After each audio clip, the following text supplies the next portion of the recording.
समस्त आगंतुकों का हार्दिक स्वागत है। भारत में आदिकाल की विलुप्त हो रही कृषि परंपरा का पुनरुत्थान की गाथा वेद वाणी से प्रारंभ करने की चेष्टा की गई है।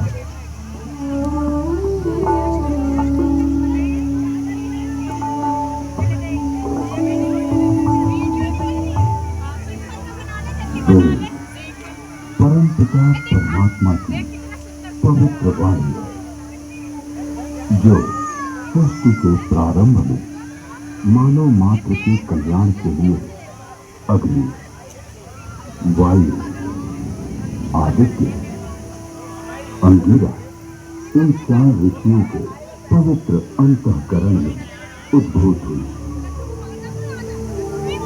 तत्व ज्ञान की दृष्टि से वेद एक है, किंतु विषय विभाग की दृष्टि से इसे 4 भागों में बांटा गया है। ऋग्वेद, यजुर्वेद, सामवेद और अथर्ववेद।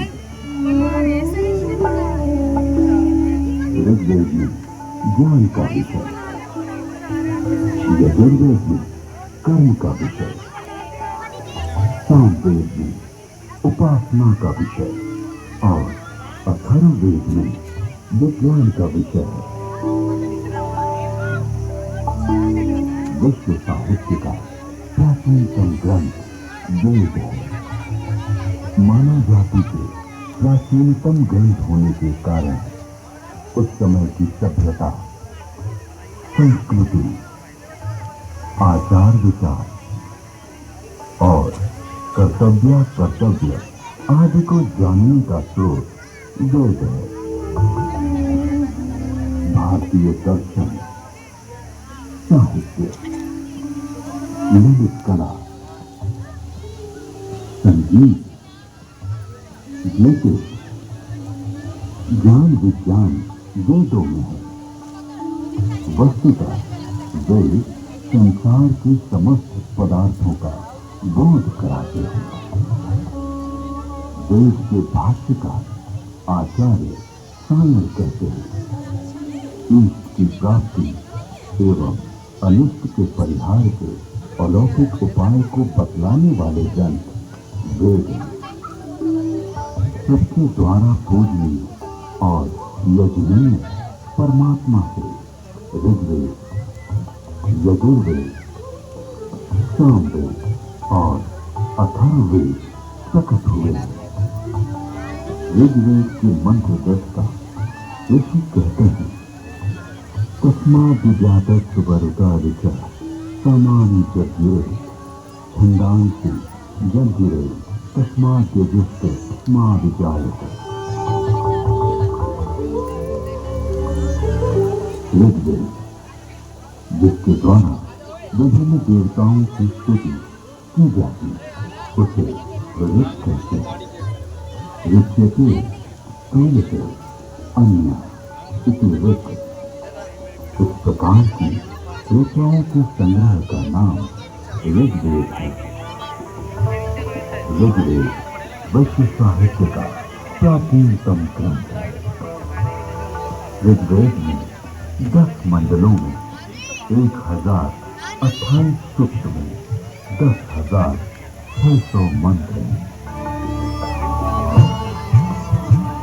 यजुर्वेद, यजुर्वेद में कर्मकांड का प्राधान्य है, जिसकी समाप्ति अनियत अक्षरों वाली है अथवा जो गद्यमय है, उसे यजुष कहते हैं। अनियताक्षरावसानो यजु। यजुर्वेद के 2 भाग हैं, शुक्ल यजुर्वेद एवं कृष्ण यजुर्वेद। शुक्ल यजुर्वेद में 40 अध्यायों में 1975 मंत्र हैं। कृष्ण यजुर्वेद गद्यात्मक है। सामवेद गीत ही साम है, गीतों की समाख्या।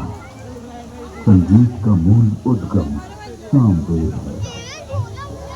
सामवेद के दो भाग हैं, पूर्वार्ध एवं उत्तरार्ध। सामवेद में 1875 मंत्र हैं। अथर्ववेद, अभिचार मंत्रों का ज्ञान अथर्ववेद में है। इसमें आयुर्वेद का विस्तृत विवेचन हुआ है। इसकी शौनक शाखा में 20 कांडों में 730 सूक्तों में 6000 मंत्र हैं।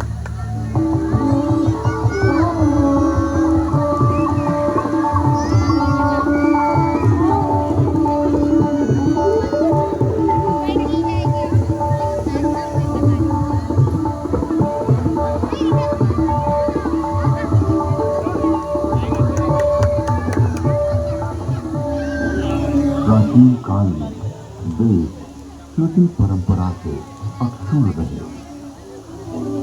वैदिक ऋषियों ने